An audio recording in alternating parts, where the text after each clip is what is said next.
Welcome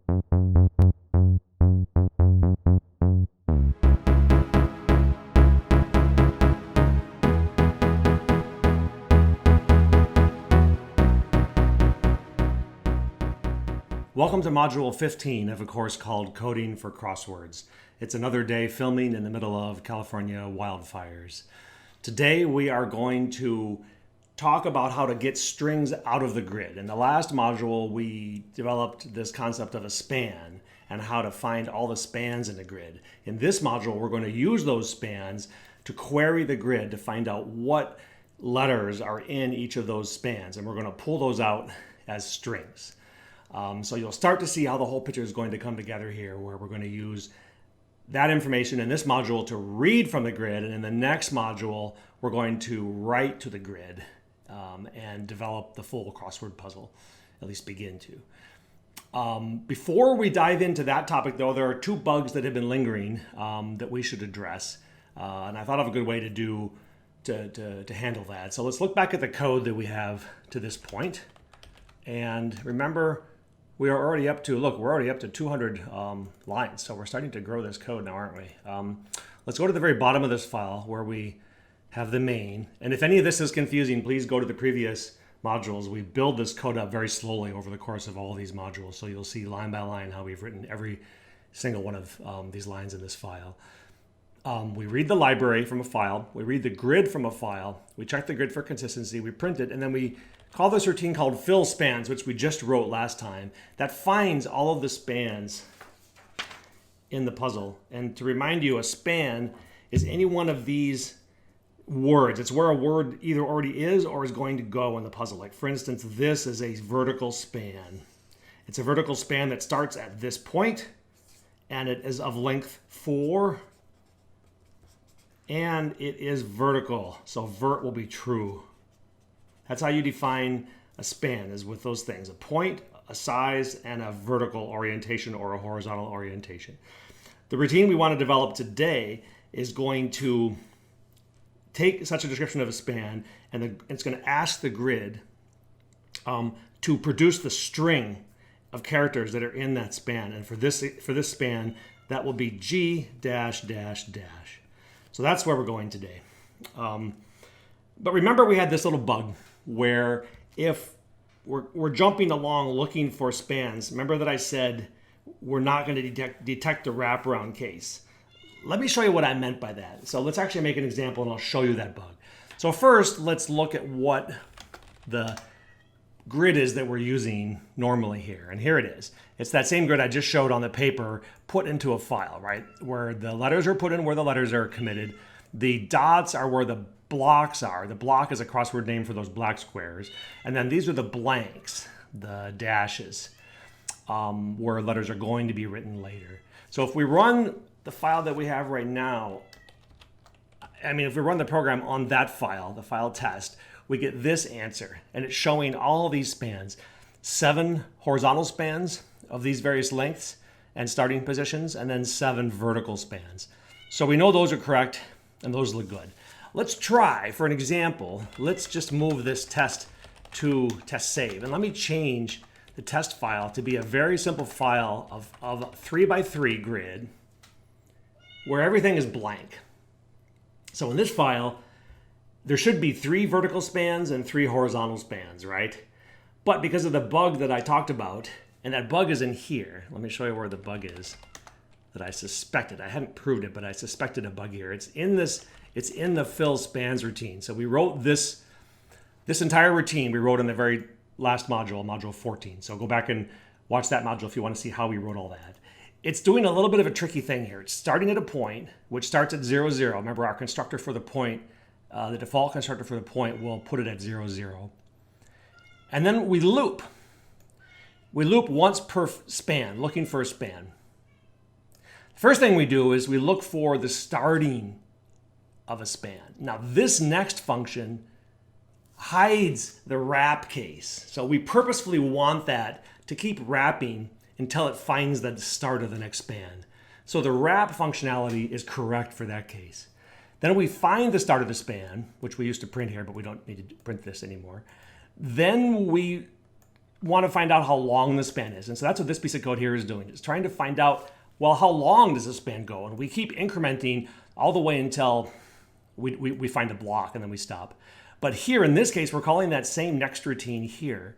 And the problem with this case is that this will hide the wrap. So you will actually keep going here. Even though if you wrap lines, this routine next purposefully hides the wrap case. So it won't stop. It'll just keep going. It'll probably make one big long span for the entire vertical and one big long span for the horizontal. So instead of getting 3 spans each way in this file here, we're suspecting that we're going to get 1 span each way. And so let's test that. Let's compile the code. Remember, like always, it's G++, -OA, and then A.C. That's the way I compile in my environment. Please go all the way back to module 2 if you want to see different ways to compile, for Windows and Mac and Linux and browser. But here we go. We compile it and then we run it. And here's what we get. First of all, it tells us the grid. It read in a 3x3 grid, which is fine. And then it prints it out for us. That's a good, that's all correct. Then it says, here's the spans. Oh, it says you have 1 span starting at 0, 0, and it's a length 9 span and it's horizontal. Now that is wrong. We really want it to say a length 3 span, not a length 9 span. It's thinking this is all 1 span. And that's not going to be correct. If we try to find a 9-letter word in our library and write it in there, it's going to overflow. We don't want a 9-letter word to be wrapping across those lines. So how do we fix it? That's a really big challenge. You can try on your own to fix it, and then I'll give you a hint, okay? So you probably need a little bit of a hint to get started on that. And the answer is, let's make a variation of this routine that does not hide the wrap case. That's one level of hint. I'll give you a couple more levels of hint as we go, because this is kind of a big task. But let's pretend that we have a routine called next stop at wrap. Okay. If you look at what we did for the next this next routine, we said next increments the point across the grid 1 box at a time, and only when it gets to the very bottom does it return false, right? So I think we can make a routine, and for now I'm just going to copy all this code. I don't think we need to. I don't think we need to worry about trying to unify the code. Let's just go ahead and copy it. Let's leave this one the one as it is, and then let's write another one. Next, stop at wrap. Let me see. Is that what I called it? Yeah, that's what I called it.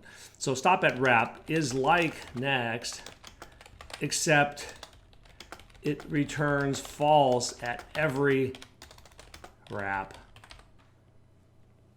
What does that mean? It means we're not going to do this return here.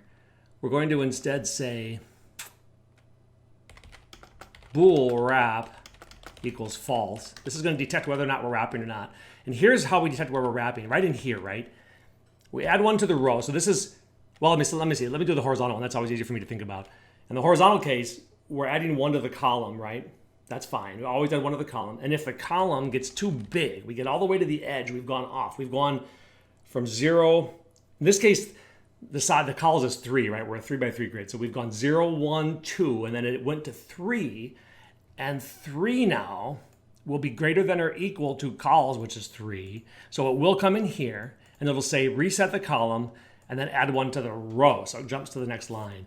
But let's do this. Let's also say, in this case, wrap equals true. And let's add that for the horizontal case too, or the vertical case. That way, we know that it's wrapped in that case. And then what we're going to do is, instead of returning in bounds that we run all the way to the end, we're going to just return, and what? Is it going to be wrap, or is it going to be not wrap? Well, we want it to return false when the wrap happens. So if it wraps, we want it to return false. So next, like, it returns true if you want to keep going. And it returns false when you want to stop. Is that true? Right, because here we say, for the other case, we say return in bounds. So if in bounds is false, meaning we're outside the grid, we want to stop.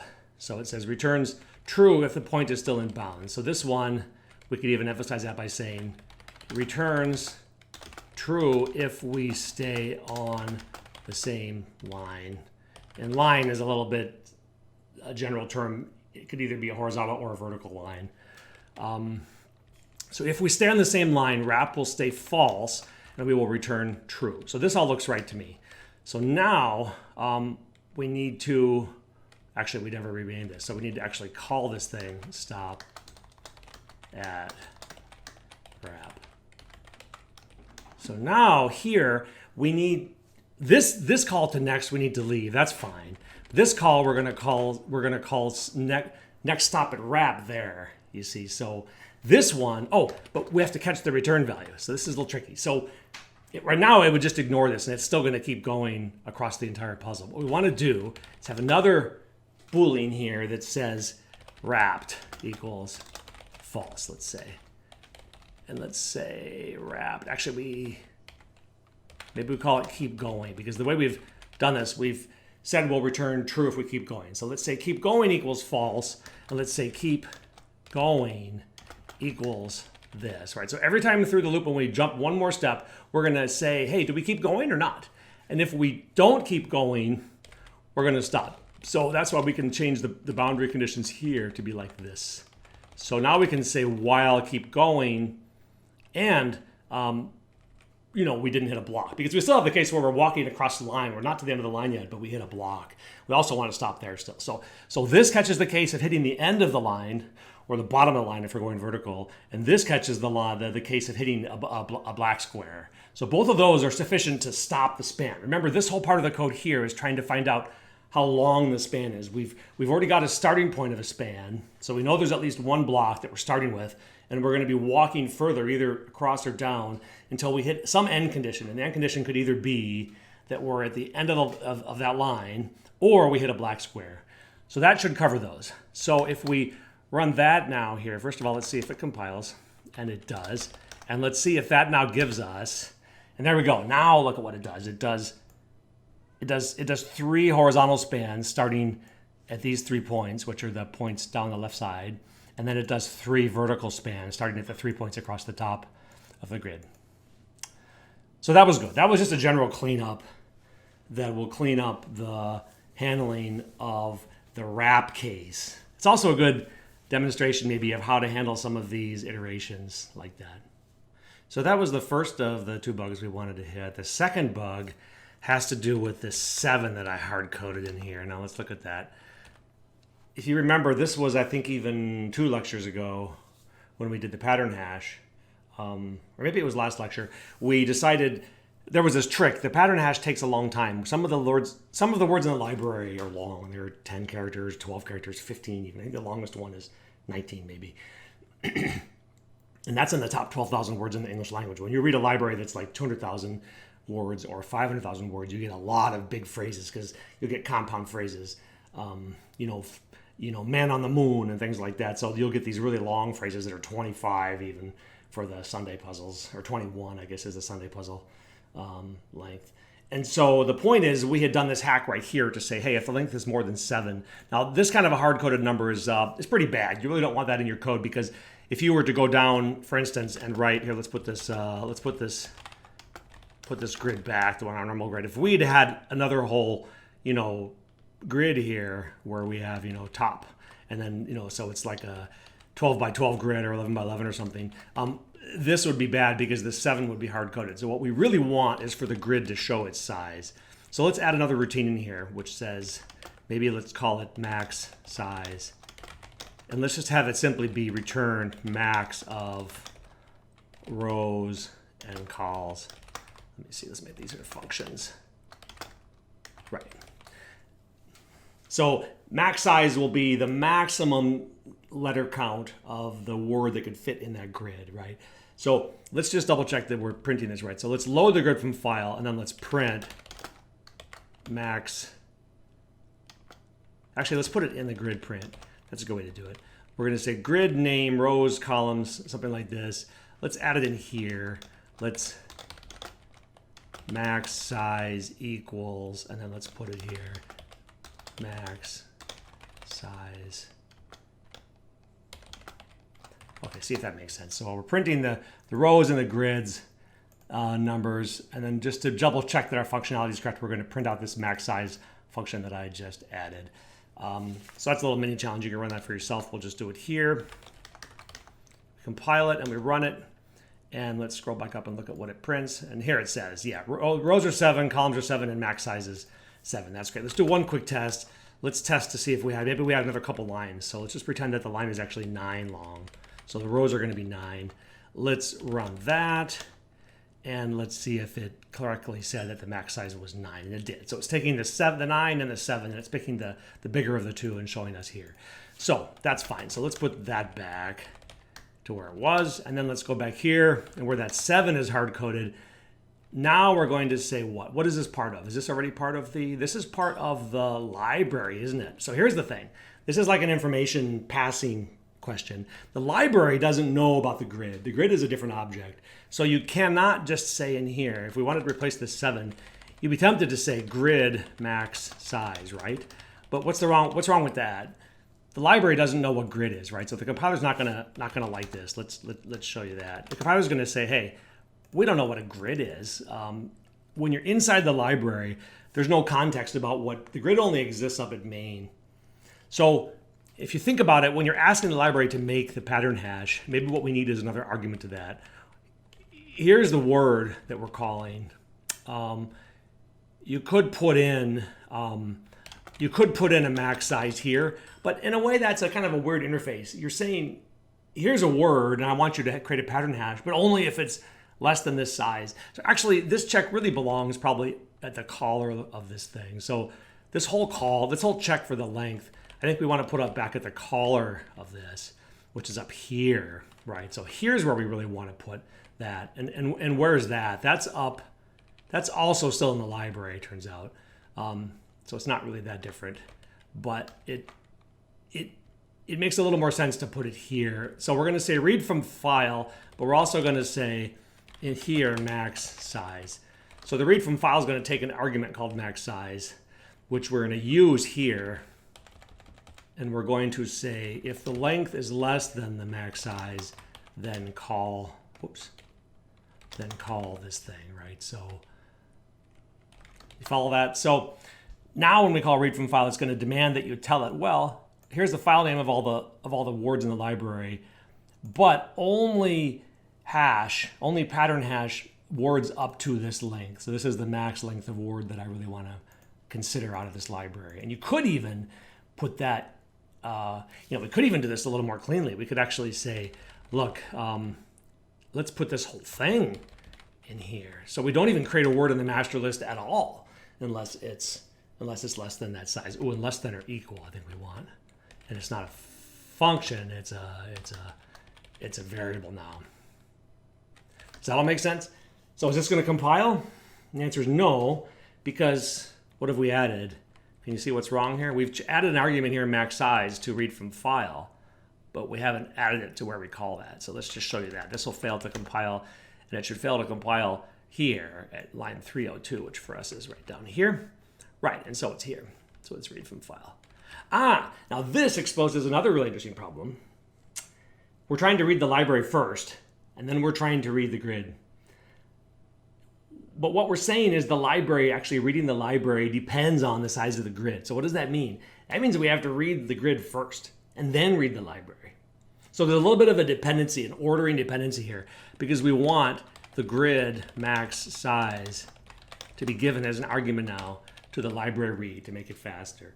So what we're going to do is we need to definitely have this grid up here. And not only do we need to have it, we need to actually read it from the file, because that's going to set this load from file is going to do the thing that actually sets the lines, which is what the up here, which is what the columns. This is getting to be big, huh? It's what the rows and columns use. They use this lines function to answer the question, how big is it, which is what max size uses, right? So we need to put the load. Not only does the grid have to exist, but we actually have to load it. This will then tell the grid how big it is. Then we can read the library, and then we can actually tell the library when we read it, only look at words, up to this big. Then we can do everything else we want to do. Now you could put some of this stuff in. It'd be okay to put this stuff in up here too. It's fine. None of this stuff needs the library. But when we start doing other things, we're going to have to do them down here instead, because they're going to actually use the library. Other things with the grid, like finding words to put in the grid. So that's just part 2 of the cleanup of the code, right? And that gives you some idea of how it really works. When you write code, often it takes, 1 unit of time to write the code and get it to work. And it often takes, maybe 1 hour or 2 hours. And then it often takes another unit of time, or even another couple units of time, like another couple hours, to really go through and clean out the code and fix the little corner cases and make the code more robust so that it'll work better under other conditions than the one you just tested under. So let's try this. This should compile, I hope, and it runs, and that's fine. Now look, see, we only are reading 6,000 words from the file. So that's interesting, right? So that tells us that only 6,000 of those 12,000 words are 7 characters or less. So this is all good. This all makes the code a little tighter, makes it feel like we're doing a more optimal job of processing the grid and the library. So now we can tackle the main objective of this module, which is to read the strings from the grid. How do we want that to look? Let's put it into print spans. I think this is a good place. So let's go to the print spans routine. We're just walking over all the spans that we found, and we're going to print out the actual span itself. But what we'd like to also do would be, before we do this line feed, let's print a space, and then let's print the actual string that's in the grid at that span. What do I mean by that? Let's make a new routine called getString, and let's pass in that span, just like that. That's all I mean. So I want to print, if you go back here and look at what we're doing on the output, we're printing every span, and it's this 7 horizontal ones and then the 7 vertical ones, right? What I would like to have happen is out here, after we print the characteristic of the span, the starting point, the length, whether it's the orientation of the span, I'd like to print the actual guts of the span, what letters are in the grid right now at that span. And that's what this is going to do. So this is going to add this getString right here. It takes a span as input. It's already a member function of the grid. This is all part of the grid here. This thing we're in right now, these are all the data structures of the grid. If I jump to the top of this, you'll see this is all grid, you see. Here's the bottom of it again. So what we want is a new routine called getString. So let's write that. And let's put it up a little higher. I kind of like the queries to be a little higher, maybe near the fill spans. Fill spans is kind of a gutsy routine. The next routine, inbounds, yeah, I think anywhere near is fine. It's going to return a string. The function name is getString. And what does it take as input? You can choose. You can either have it just take a span. And by the way, is it const or not? It is const, right? We don't want asking the grid, what do you have at this span? What letters do you have at this span?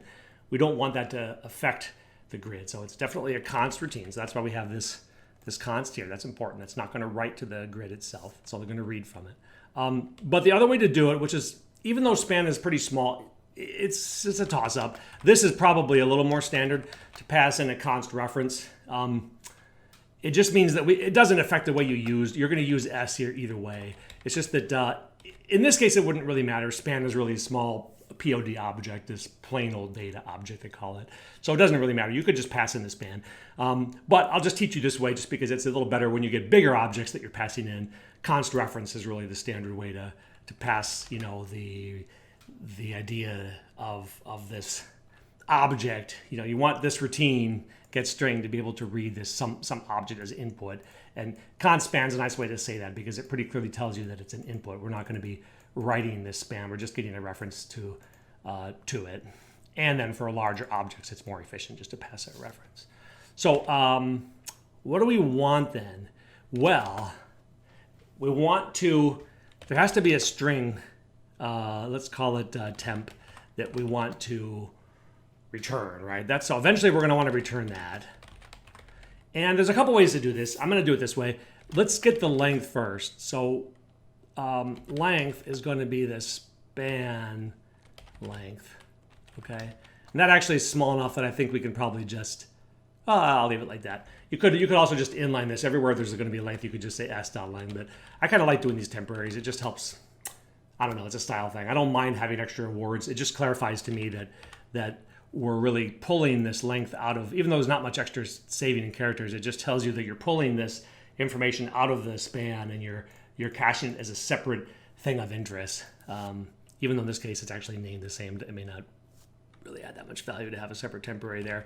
But we're going to, this string that we return, we want it to be lang characters long, right? If the span is 3 letters, we want to return DOG as a string from this routine. So what we want now, and maybe I'll do this as a challenge, we want some kind of for loop here to fill in temp, right? Temp, something equals something, right? So that's a challenge. Go ahead and try to figure out what would you do in there to try to fill in and this is a big challenge. We have to kind of creep up on this. It may be too much to do all at once, but if you feel like you can do it, go ahead and try to write the guts of all that code. And we'll just start here. So here's what we need. The whole idea is you want to go over, I think a counting for loop is good because we want to be able to see where we are. So we're going to start with I0, I less than length, I plus plus. So that's going to be the character that we're working on. It's both the character in the span and it's the character of the return string. Those go hand in hand together. And what we're going to do is put this temp, and it's going to be temp I is going to be equal to something here. We don't know what yet. But we probably want it to be, we already have this routine called box. Remember that? This routine called box is right here. It takes any point in the grid and it returns the character at that point. Right? So that's pretty handy. So we want box of some point. But now what's that point? It's the point in the span, right? It's the point in the span at this offset I. So what we really want here to finish this up is to have a routine point P equals, and let's call it, it'll be called get point, and it's going to be a function of the span itself. We're going to have the span offer us the functionality of returning any point along it. Let me just show you what that is, like this. We want the span, so S is the span here, not the string. S is the span.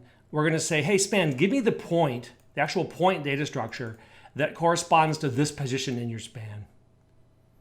And then we're going to take that point and we're going to say, aha, grid, please tell me what character you have at that point. And then let's assign that to this temporary string that we're writing. We're going to do that for every character in the span, and then we're going to return that. So that should give us a new string, whether it's horizontal or vertical, that has the characters along that span. Now, all we're missing now is this get point call.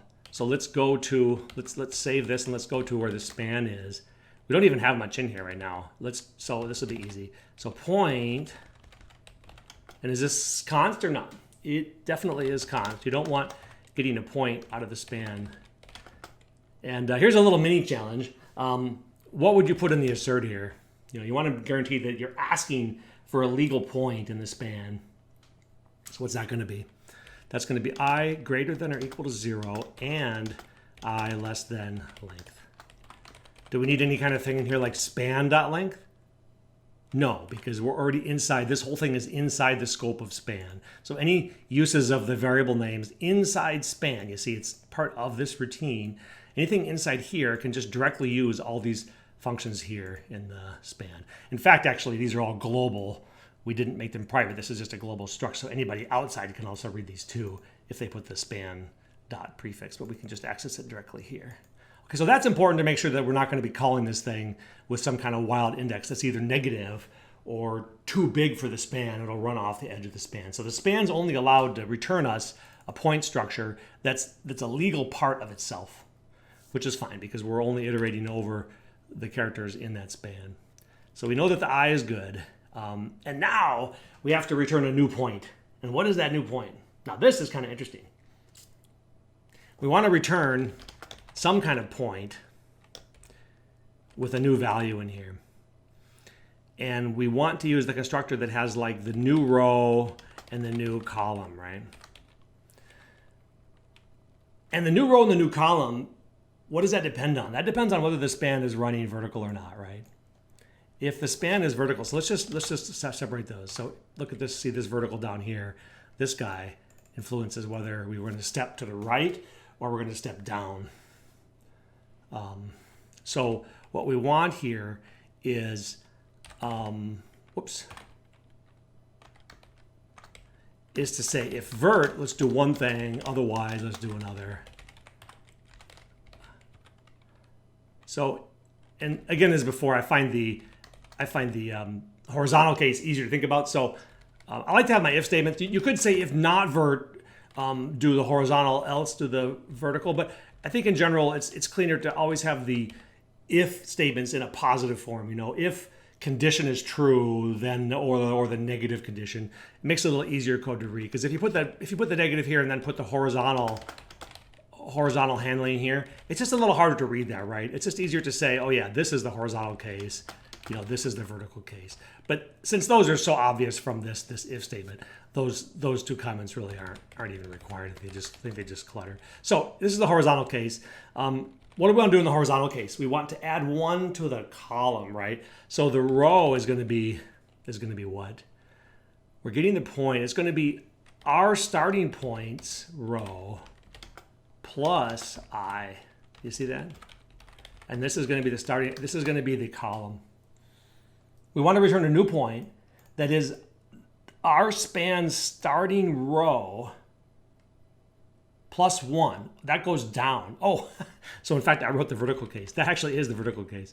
So here, we'll write this and then we'll see if I got it right. So let's do the horizontal case again. So if we're horizontal, we want to have a new point that's the same row, but the column is plus I, because we're looking for the I position. So this is an example of why it's so nice to have everything be 0-based, right? If we had everything 1-based, where the span, a 3-length span, went 1, 2, 3, we'd have to add in at this point a -1 here. There'd be all these -1s everywhere. So that's why the 0-based thinking is just more natural for computer programming. And so you're going to get pretty easy code like this that goes 0, 1, 2, and then stops, rather than 1, 2, 3, and stopping for a 3-length span. So that should be good. The vertical case, we add 1 to the row, which steps us down, and we keep the column the same. The horizontal case, we keep the row the same, and we step 1 to the, or I to the right. So that gets us the point. So I think we're actually ready to try this thing. So if you haven't coded that, please go do that and then try it before I try it here. And I did get a bunch of errors here, so we'll find out what we did wrong. I don't actually know what we did wrong. Here we go.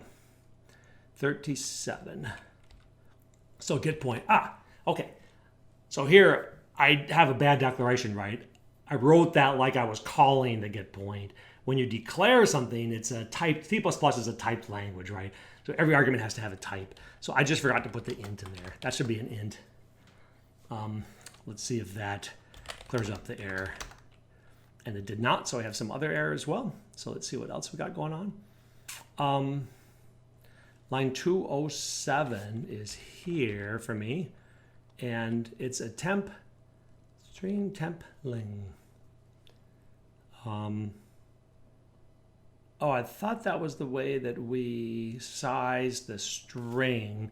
So maybe what we need to do instead, maybe I have that wrong, is to do a temp resize length. Maybe that's the right way to do that. Actually, I'd forgotten that. So that compiles. So I think that was what I missed. That's an exercise for you. Go back and review. If you're going to create a string, if you want to create an empty string with a certain length already there, because see, we want to be able to call this down here. You know, another option would also be to not do the resize, and then instead of this, you can say temp push back, or temp. I think you can do append also. You know, you could push back the box P, right?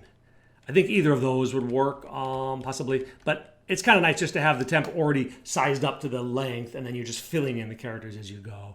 So this should work. So if we run this now, there we go. Look at that. So if we go back to the original problem statement, look, so let's follow along in our output here. It's printing dog, and then these blanks. There's a 7-letter blank, and then it says cat. So these are all the horizontal ones. And these are the vertical ones. They're a little more interesting, right? They have some letters written and some letters not written. And you see how that matches exactly what we're doing. There's the D, blank, blank, blank, the O, the G, the 3 letters that are completely empty, and then the ones ending in C, A, and T. So this is a success. We've made it. That was the goal of this module, was to be able to query the grid for every word in the grid and write them out. And the next thing we're going to do is take these strings. You can already see we're going to pass these strings that we just got into the library function that finds all the words that will complete these. So for instance, this here, this DOG and this O dash dash dash, we want to find out what words are going to complete that. So that's it. So we're done with this module. It's a pretty short module. The next module will get a little bit more interesting when we start to write the grid. We're going to begin to look at how do we solve the puzzle now that we know what work has to be done. How do we track the work items? We're going to make a new data structure that I call slot. And a slot is a specific work item. It's a span, but it also contains all the possible words that might go into that span. So the slot is what we're going to do next time. And we're going to then begin to call routines that will temporarily commit words into the grid and then find out what other words might be available once those words have been committed. And that's where it's going to get good. So we'll hope to see you in the next module.